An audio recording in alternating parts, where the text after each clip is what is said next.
জিম্বাবুয়ের বিপক্ষে খেলা মানে বাংলাদেশের জিততে হবে, জিততেই হবে, এর কোনো বিকল্প নেই। যেই কারণে জিম্বাবুয়ের বিপক্ষে সিরিজে বাংলাদেশের স্কোয়াড নির্বাচনে সামান্যতম ঝুঁকি নেওয়ার সুযোগ নেই, কোনো এক্সপেরিমেন্ট করার জায়গাই নেই, কোনো বিকল্প ক্রিকেটারকে বাজিয়ে দেখার মতো অবস্থাই নেই। তাই তো মানে জিম্বাবুয়ের বিপক্ষে 2 টেস্ট সিরিজের প্রথম টেস্টের জন্য আমাদের যে স্কোয়াডটা দেওয়া হয়েছে সেইটা দেখে আমার কাছে অমনটাই মনে হয়েছে। গাজী আশরাফ হোসেন লিপু ভাই তিনি বিসিবির পাঠানো ভিডিও বার্তায় এই সম্ভাব্য সেরা স্কোয়াডটা কেন তারা নির্বাচন করেছেন সেইটার একটা ব্যাখ্যা দিয়েছেন, কিন্তু সেই ব্যাখ্যাটাকে আসলে যথার্থ তারা আসলে কি এমনটাই করাটা ঠিক হয়েছে কিনা, নাকি আসলে আমরা ক্রিকেটের লং টার্ম ভিশনের কথা চিন্তা করে অন্য কিছু করা যেত, আমাদের স্কোয়াডটা কেমন হলো সেটার পাশাপাশি এই আলোচনাটাও করতে চাই।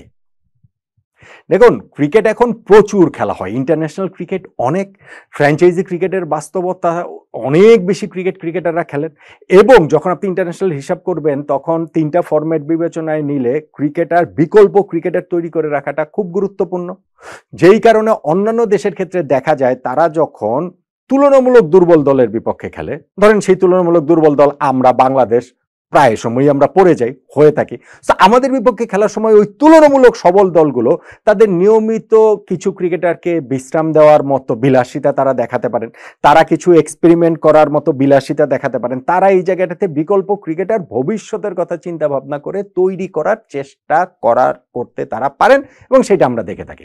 এখন বাংলাদেশ যখন আমরা খেলছি জিম্বাবুয়ের বিপক্ষে ঘরের মাটিতে, তখন তো আমরাই তুলনামূলক সবল দল নয়, কেমনটা তো আমরা বিশ্বাস করি।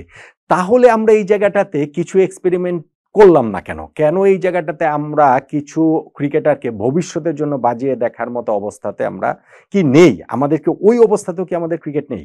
দেখুন, আমাদের যে স্কোয়াডটা কেমন হয়েছে সেই আলোচনাটা করি, তারপরে আমি ওই আলোচনার জায়গাটাতে আসে। 15 সদস্যের যে স্কোয়াডটা দেওয়া হয়েছে সেইখানটাতে পরিবর্তন অনেকগুলো রয়েছে। আপনি গত টেস্ট সিরিজের সঙ্গে আমরা ওয়েস্ট ইন্ডিজের বিপক্ষে খেলছি সেটার সঙ্গে তুলনা করলে পরিবর্তন অনেক হয়েছে, কিন্তু চমক যে আছে খুব একটা আমার কাছে সেটা মনে হয় না। ধরেন আমাদের স্কোয়াডটাতে 9 জন সলিড ব্যাটসম্যান রয়েছেন, আমি মেহেদী হাসান মিরাজকে ট্রু অলরাউন্ডার ধরে বলছি। সেখানটা থেকে সাদমান, জয়, জাকির, শান্ত, মমিনুল, মুশফিক, মাইদুল, অঙ্কন, জাকের আলী অনেক, মেহেদী হাসান মিরাজ, এই পর্যন্ত হচ্ছে আমাদের ব্যাটসম্যান। আমাদের বোলার রয়েছেন 4-3-7 জন, 3 জন স্পিনার হচ্ছে গিয়ে মিরাজের সঙ্গে তাইজুল ইসলাম এবং নাইম হাসান, এবং আমাদের যে 4 জন পেস বোলার নাহিদ রানা, হাসান মাহমুদ, সৈয়দ খালেদ আহমেদ এবং তানজিম হাসান সাকিব। এই হচ্ছে কি আমাদের 15 সদস্যের স্কোয়াডটার হিসাব যদি আপনি করেন স্কোয়াডের ব্যালেন্স ঠিক আছে। আপনার এখানে 9 জন পর্যন্ত ব্যাটসম্যান নিয়েছেন, 7 জন বোলার, তার মধ্যে 4 জন পেসার, 3 জন স্পিনার, এই সব জায়গাগুলোতে ঠিক আছে। পরিবর্তনের যে অনেকগুলো জায়গা হয়েছে সেই জায়গাগুলোর কথা আমি বলি। দেখুন, ধরেন লাস্ট সিরিজটাতে আমাদের কিন্তু নিয়মিত ক্যাপ্টেন নাজমুল হোসেন শান্ত ছিলেন না, তার জায়গাটাতে লিড করেছিলেন ওয়েস্ট ইন্ডিজের বিপক্ষে মেহেদী হাসান মিরাজ। শান্ত ফিরেছেন এবং শান্ত এইখানটাতে ক্যাপ্টেন হিসাবেই ফিরেছেন, তিনি এই টেস্ট সিরিজ আমাদের ক্যাপ্টেন থাকবেন। এখানটাতে আরেকটা বার্তা রয়েছে যে চ্যাম্পিয়ন্স ট্রফি পরবর্তী সময়ে আমাদের ক্যাপ্টেন্সির কি হয়, শান্ত কি কন্টিনিউ করেন কি করেন না, মাঝখানে একবার তিনি ক্যাপ্টেন্সি ছেড়ে দিতে চেয়েছিলেন। সো চ্যাম্পিয়ন্স ট্রফি পরবর্তী এটা টেস্ট সিরিজ হলো, আমরা অ্যাটলিস্ট এই সিগন্যালটা পেলাম, আমাদের তো ক্রিকেট বোর্ড থেকে অফিসিয়ালি জানানো হয়নি, এই সিগন্যালটা পেলাম যে শান্ত আসলে ক্যাপ্টেন্সিটা টেস্ট ফরম্যাটে কন্টিনিউ করবেন, ক্রিকেট বোর্ডের সঙ্গে ওরকম একটা মতৈক্যে তিনি পৌঁছেছেন। লাস্ট সিরিজটাতে যেমন মুশফিকুর রহিমও তিনি ইনজুরির কারণে ছিলেন না, মুশফিকও এই সিরিজটাতে কামব্যাক করেছেন। তিনি এর মাঝখান দিয়ে চ্যাম্পিয়ন্স ট্রফির পরপরই আমরা দেখেছি যে ওয়ানডে থেকেও তিনি অবসরের ঘোষণা দিয়েছেন, আর টি-20 থেকে তো আগেই অবসর নিয়েছেন, ফলে মুশফিক এখন শুধুমাত্র টেস্ট ফরম্যাটের জন্য অ্যাভেলেবেল, এবং এই সিরিজটা দিয়ে তারও একটা কামব্যাক হলো। একটা নোটেবল অ্যাবসেন্টি হচ্ছে গিয়ে তাসকিন আহমেদ, ইনজুরির কারণে তিনি এই সিরিজটাতে নেই, এবং প্রথম টেস্ট শুধু না সেকেন্ড টেস্টও তিনি খেলতে পারবেন না। বিসিবির পাঠানো বার্তাতে সেটা আমরা দেখেছি, বিসিবির ওই যে প্রধান চিকিৎসক দেবাশিস দা তিনি সেটা জানিয়েছেন যে বাপায়ের ওই একেলিসের একটা ইনজুরির পুনর্বাসন প্রক্রিয়ার ভেতর দিয়ে তাসকিন যাচ্ছেন, ফলে তাসকিন এই সিরিজটাতে নেই। আরেকটা নোটেবল অ্যাবসেন্টি হচ্ছে গিয়ে লিটন কুমার দাস। সেটাও আমরা জানি যে লিটনকে পিএসএল খেলার জন্য তিনি এর মধ্যে দেশ ছেড়েছেন, পুরো পিএসএল এর জন্যই তাকে এনওসিটা দেওয়া হয়েছে, ফলে টেস্ট সিরিজটাতে তিনিও আনঅ্যাভেলেবল। নাহিদ রানাও কিন্তু পিএসএল খেলতে যাবেন, তবে তিনি প্রথম টেস্টে রয়েছেন, তাকে সেকেন্ড টেস্টের জন্য মানে আর তিনি খেলছেন না, প্রথম টেস্টের পরই আসলে তাকে পিএসএল খেলার জন্য ছেড়ে দেওয়া হবে। আর যদি আপনি এখানটাতে বলেন যে গত টেস্ট সিরিজ থেকে হাসান মুরাদ বাহাতি স্পিনার তিনি না খেলেই তাকে বাদ দেওয়া হয়েছে, সাদাত হোসেন দীপু তাকে গত সিরিজটাতে 2টা ম্যাচেই তিনি খেলেছেন, কিন্তু কোনো ম্যাচেই কোনো ইনিংসে আসলে বলার মতো তার কোনো কন্ট্রিবিউশন নাই। 18, 4, 22, 28 এরকম 4টে ইনিংস তিনি খেলেছেন। ইনফ্যাক্ট যে 6টা টেস্ট খেলেছেন দীপু, 6 টেস্ট মিলিয়ে তিনি একটা 50ও করতে পারেননি, 200 রানও টোটাল করতে পারেননি। খুবই ডিসঅ্যাপয়েন্টিং। সো তাকেও এইখানটা থেকে আসলে বাদ দেওয়া হয়েছে, এবং শরীফুল বাতে পেসার তাকেও গত স্কোয়াড থেকে বাদ দেওয়া হয়েছে। এইখানটাতে নাইম হাসান কামব্যাক করেছেন অফ স্পিনার। আপনার এইখানটাতে হচ্ছে গিয়ে আমাদের ইনক্লুড যিনি হয়েছেন এইখানটাতে গুরুত্বপূর্ণ, সেইটা হচ্ছে গিয়ে তানজিম হাসান সাকিব। তিনি লিমিটেড ভার্সন ক্রিকেটে ওয়ানডে টি20 বাংলাদেশের জার্সি গায়ে 28টা ম্যাচ খেললেও টেস্ট কিন্তু তিনি এখনো পর্যন্ত খেলেননি। ফলে তানজিম সাকিবকে প্রথমবারের মতো টেস্ট এখানে ডাকা হয়েছে, তার টেস্ট দেব এই জায়গাটাতে আসলে হয়ে যেতে পারে। সো মোটামুটি, আর গত সিরিজে যিনি ক্যাপ্টেন ছিলেন মেহেদী হাসান মিরাজ, এই সিরিজে তিনি আসলে ভাইস ক্যাপ্টেন হিসেবে দায়িত্বটা পালন করবেন।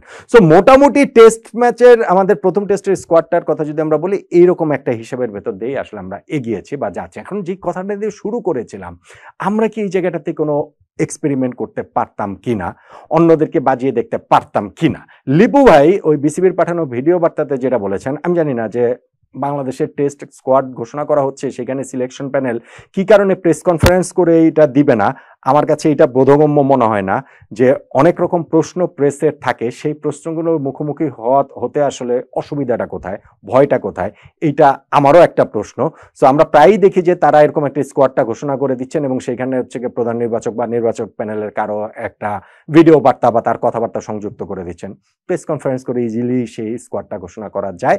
যাই হোক, সেইখানটাতে লিপু ভাই যেটা বলেছেন যে এক্সপেরিমেন্ট করেননি তারা, কারণ হচ্ছে গিয়ে সম্ভাব্য সেরা স্কোয়াড নিয়ে এই দলটা সাজিয়েছেন, কারণ দেশের মাটিতে বাংলাদেশের রেজাল্ট সাম্প্রতিক সময়ে ভালো না, এবং সামনেও যে আমরা আরো খেলবো সেই সব কারণে আমরা গত 4 মাস 4.5 মাস আগে আমরা লাস্ট টেস্ট ম্যাচটা খেলেছি ওয়েস্ট ইন্ডিজের সঙ্গে।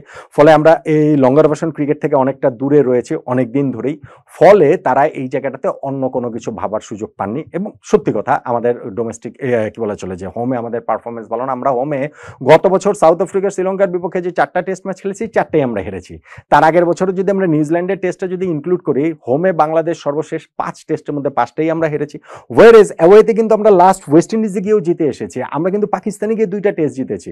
সো হোমে আমাদের এরকম হঠাৎ করে করুণ দশা হয়ে উঠেছে, সেই কারণেও ওই এক্সপেরিমেন্ট করার সাহসটা আসলে সিলেকশন প্যানেল করতে পারেননি।